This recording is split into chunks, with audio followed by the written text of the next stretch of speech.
The scent of fried chicken brought Alex Mitchell back to his grandfather's kitchen. Each time he seasoned flour or tested the oil temperature, the memories resurfaced, not just of the food, but of the first place he truly belonged after his world collapsed at 16. The day his parents found the love letter from another boy, hidden between math textbooks, was the day Alex became homeless in suburban Detroit. "No son of mine," his father had said, voice like ice, eyes refusing to meet his. His mother stood silent, complicit in her stillness, as Alex was forced to pack a single bag and leave the only home he'd known. On that rainy Michigan night, with nowhere to go and rejection burning in his chest, Alex called the one person he thought might still love him. His grandfather, Robert, a retired chef living alone in a small farmhouse outside town. Robert Mitchell, a tall black man with hands weathered by decades in professional kitchens, opened his door without hesitation. "Your family, Bessie," he said simply, "and family stays. No questions asked, no judgment passed." In Robert's kitchen, Alex found more than shelter. Between the cast iron skillets and dog-eared recipe books, he discovered a legacy. Robert taught him the secrets of soul food, not just techniques, but stories. Their specialty became fried chicken, with a batter recipe that had traveled from slavery through the Great Migration, carrying history in every crispy bite. "Food that tells your truth," Robert would say, "will always find its people." Each day after school, they cooked together, Robert guiding Alex's hands as he learned to feel rather than measure. When Alex came home, crying after bullies targeted him, Robert didn't offer empty words. Instead, he taught Alex to channel emotion into creation. "They can take a lot from you," he'd say, "but they can't take what you create with these hands." When Robert passed away during Alex's final year of culinary school, he left his grandson a silver bracelet in words that would guide his journey. "The most authentic meal is the one that tells the story of who's cooking it." What Alex didn't know was that his grandfather had also left behind a hidden notebook containing every recipe they'd ever made together, a legacy waiting to be discovered when he needed it most. For stories of courage, heartbreak, and finding family in unexpected places, subscribe to Heart Stories, where forgotten voices find the spotlight and ordinary lives reveal extraordinary truths. The Crescent's kitchen gleamed with stainless steel perfection. Located in the heart of Manhattan, it represented everything Alex Mitchell had dreamed of, and everything that intimidated him. The pristine counters, the imported equipment, the chefs in pressed whites moving with military precision. It all seemed worlds away from his grandfather Robert's homey kitchen in rural Michigan. Yet here he stood, 3 months into a trial position with the chance to become permanent staff if he impressed the executive chef. Richard Thompson, a tall man with perfect posture and a permanently furrowed brow, ruled the Crescent's kitchen with exacting standards. At 50, he'd built his reputation on technical perfection and innovative French-American fusion. What few people knew was that Richard had once been mocked early in his career for attempting to elevate home-style cooking. The memory of that humiliation had driven him to reject his roots, embracing technique over heart. Now he demanded nothing less than perfection from his staff. Brandon Taylor worked the station beside Alex, dropping casual reminders of his culinary school, pedigree, and family connections. With perfectly styled hair and designer shoes beneath his chef whites, Brandon represented everything Alex wasn't: privileged, connected, and confident to the point of arrogance. "Another day in the trenches with Captain Soul Food," he'd mutter when Alex prepared staff meal with Southern influences. The comments grew sharper after hours. "Surprised they let your kind in here, and I don't mean just the gay part." The only bright spot in Alex's work life was Daniel Ortiz, the head waiter who often slipped into the kitchen between services, a Latino man with an easy smile and gentle eyes. Daniel appreciated Alex's food in a way the other staff didn't. "This tastes like someone's story," he told Alex after trying his cornbread, their fingers brushing as Daniel returned the plate. Something warm unfurled in Alex's chest that had nothing to do with the kitchen heat. For the final test that would determine his future at the Crescent, each chef would prepare a signature dish representing their culinary vision. Alex watched his competitors planning elaborate creations, Brandon with imported Japanese Wagyu, others with truffle foam and edible gold leaf. Standing at his station, Alex faced a choice that felt bigger than just a meal. He could attempt to mimic the technically perfect cuisine the Crescent was known for, or he could cook with the authenticity his grandfather had taught him. That night, while other chefs worked with tweezers and squeeze bottles, Alex seasoned buttermilk for chicken brine, prepared his grandfather's spice mix, and started a batch of silky mashed potatoes. When Richard walked past, his eyebrow raised in silent judgment, but Alex continued, Robert's voice guiding his hands, cook your truth, even when they don't understand it yet. The real lesson wasn't just about food, it was about courage. In a world demanding conformity, the most revolutionary act is sometimes simply being yourself, especially when that self has been told it doesn't belong. For Alex, each piece of chicken lowered into bubbling oil wasn't just cooking, it was a declaration that his story, all parts of it, deserved to be told. The moment of judgment arrived with clinical precision. Richard Thompson moved methodically down the line, evaluating each chef's creation with the detached expertise that had earned him culinary fame. He nodded approval at Brandon Taylor's Wagyu with cherry reduction, made appreciative notes about a crab foam presentation, then stopped cold at Alex Mitchell's station. The silence stretched as Richard stared at the golden brown chicken, fluffy mashed potatoes, and gravy that gleamed under the kitchen lights. This is your submission. Richard's voice cut through the kitchen. Fried chicken and mashed potatoes for the Crescent. The derision in his tone made Alex's chest tighten, but he stood tall, remembering his grandfather's steadfast presence. Yes, chef, it's my grandfather's recipe, perfected over generations. Richard lifted a fork, tasted a small bite, then placed the utensil down with deliberate slowness. This is home cooking, Mitchell. Any diner in America serves this. Where is your technique, your innovation? Brandon smirked from his station as Richard continued his public dismantling of Alex's offering. We serve the elite here. No one pays our prices for nostalgia on a plate. From the corner table reserved for special guests, James Wilson observed the scene with growing interest. At 45, the technology billionaire had built an empire from nothing, starting in his mother's apartment in Harlem, where she'd raised 3 children alone after his father left. Though now one of America's most prominent openly gay executives, James remembered the dual prejudice he'd faced climbing the corporate ladder, for his sexuality and for being a black man from poverty. Waiter, James called quietly to Daniel, bring me a portion of that chicken dish being criticized. When the plate arrived, James studied it carefully. The aroma reached him first, familiar, evocative. Then he took a bite. The flavor struck him like a physical force.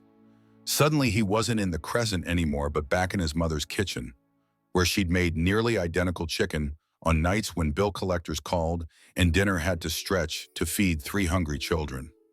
It was food that sustained, that carried love and history in every bite. Without meaning to, James found tears welling in his eyes. As Richard's critique of Alex continued, James stood and walked purposefully toward the kitchen. The dining room quieted, whispers following his progress. Richard faltered mid-sentence as the billionaire approached. Wilson, is something wrong with your meal? Richard asked, professional mask slipping to reveal concern. James ignored him, addressing Alex directly. Who taught you to make this chicken? My grandfather, Robert. Sir, he raised me after I lost my home. Lost your home? James's voice softened. When I came out at 16, my parents chose their comfort over their son. The silence in the kitchen was absolute. James closed his eyes briefly, absorbing the weight of shared experience across generations. Then he turned to Richard. I've eaten in the finest restaurants across the world, James said, his voice carrying quiet authority. But this is the first meal in years that made me feel something beyond appreciation. This chicken carries heritage, survival, and authenticity, qualities no technique can replicate. The truth was, sometimes the most profound connections come from the simplest shared experiences. In a world that often demanded masks and performance, both men had discovered the same truth from different paths, that the ingredients that truly nourish aren't just those on the plate, but the honesty with which they're offered. The Highland Park Hotel's conference room buzzed with anticipation as James Wilson outlined his vision for Heritage, a new restaurant concept celebrating America's diverse culinary traditions. At the head of the table sat Alex Mitchell, still dazed by the turn his life had taken. Just days earlier, he'd been fighting for a position at the Crescent. Now he was being offered creative control of the major restaurant project with financing from one of America's most successful entrepreneurs. Authentic cuisine with contemporary presentation, James explained to the assembled team of designers and consultants. Alex will develop a menu honoring traditional recipes from various American communities, telling the stories behind each dish. When questioning looks turned to Alex, young, inexperienced, without celebrity credentials, James added firmly, "Authenticity can't be manufactured. Alex has it inherently." But back in his tiny apartment, doubt crept in as Alex stared at blank menu pages. Brandon's mocking voice echoed in his mind, "Soul food with a side of affirmative action." Richard Thompson had called after the incident, his tone carefully neutral. "Wilson's project is interesting, but remember, nostalgia doesn't build culinary careers." Even Daniel, supportive as ever during their increasingly frequent dinners, couldn't fully dispel Alex's growing anxiety. "What if they're right?" Alex asked Daniel one evening as they walked through Central Park, their shoulders occasionally brushing. "What if James just felt sorry for me?" The gay black kid with the sad backstory. Daniel stopped walking, turning to face Alex fully. "Do you know why I fell for you?" he asked, the directness making Alex's breath catch. "It wasn't pity. It was watching you cook. You don't perform, you communicate. Every dish speaks your truth." He touched Alex's face gently. "That's rare. Alex, that's worth building something around." The next morning, Alex's phone rang with a call he never expected. His mother's voice, hesitant and unfamiliar after 7 years of silence. "We saw you in the Times with that businessman, your restaurant. Your father and I thought perhaps we could talk." The meeting at a neutral coffee shop turned cold quickly. No real apology came, only awkward attempts to connect now that success seemed imminent. "We always knew you'd do well," his mother said, as if they hadn't thrown him out with a single bag. His father added stiffly, "Family should support family. Don't you think?" The unspoken request hung between them. Financial support, status by association, forgiveness without accountability. That night, overwhelmed by expectations, memories, and fear, Alex nearly emailed James to withdraw from the project, but instead, he found himself driving to Michigan, to the small farmhouse his grandfather had left him, the home he'd been renting out. Unable to face the memories alone, the key felt heavy in his hand as he unlocked the door. In the dusty kitchen, Alex ran his fingers over the worn countertop where he'd learned to cook. Opening a drawer to find dish towels, he discovered a leather-bound notebook he'd never seen before. Inside, Robert's handwriting filled every page, not just recipes, but stories. The history of each dish, the people who'd created them, notes on what each food meant during times of hardship and celebration. On the final page, a message dated just weeks before Robert's death. "For Alex, when you're ready to tell your story." We often search for validation in the wrong places, looking outward when the answers lie in embracing who we truly are. For Alex, understanding that his worth wasn't determined by those who'd rejected him, but by the legacy of love he'd been entrusted to carry forward, became the key to finding his voice. The line stretched around the block on opening night. Food critics mingled with curious locals, all drawn by the buzz surrounding Heritage's innovative concept. Traditional American recipes presented with modern flair, each dish accompanied by the story of its origins. Inside, the restaurant hummed with energy. The decor balanced rustic warmth with contemporary elegance, reclaimed wood tables, vintage cooking implements as art, and photographs documenting America's diverse culinary history. In the kitchen, Alex Mitchell moved with newfound confidence, directing his hand-picked team with calm authority. Many were young chefs from marginalized communities who'd struggled to find acceptance in traditional restaurant hierarchies. Alex had specifically sought out talent overlooked by the establishment, people with personal connections to the food they prepared. The centerpiece of the menu, titled Robert's Legacy, featured his grandfather's fried chicken, accompanied by a brief history of how the dish had sustained Black communities through centuries of hardship and joy. Other offerings included recipes from various American traditions, Navajo, Puerto Rican, Vietnamese American, each honoring its origins while inviting new appreciation.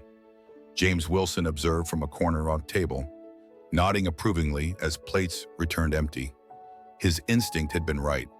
Authenticity resonated in an industry often obsessed with novelty. Beside him sat Daniel Ortiz, now officially Alex's partner. His proud smile barely contained each time a server emerged from the kitchen with another heritage creation.